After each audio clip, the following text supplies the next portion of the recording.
Hii inasumbua jiunge baidhi. Hiyo kamera na shake vibaya.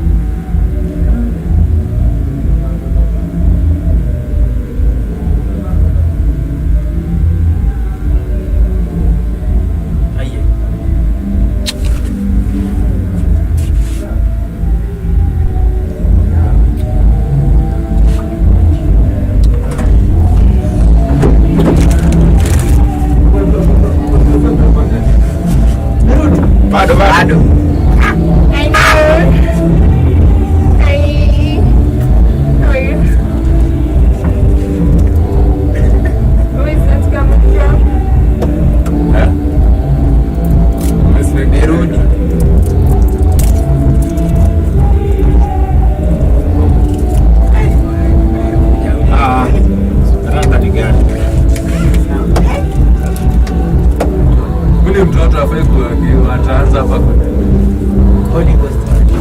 Jesus Christ.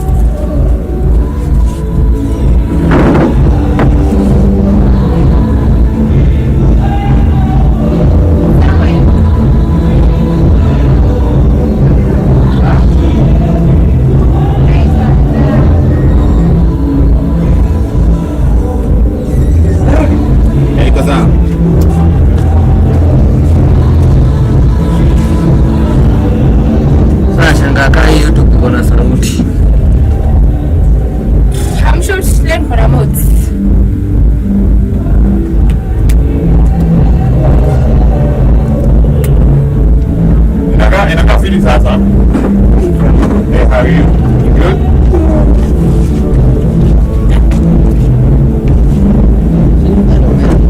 Hallelujah. Hallelujah.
Oh my soul, arise and praise the Lord. God is good, He has done me well. He has done me well. Oh my soul, arise and praise the Lord. Mungu yu mwema, ametenda mema.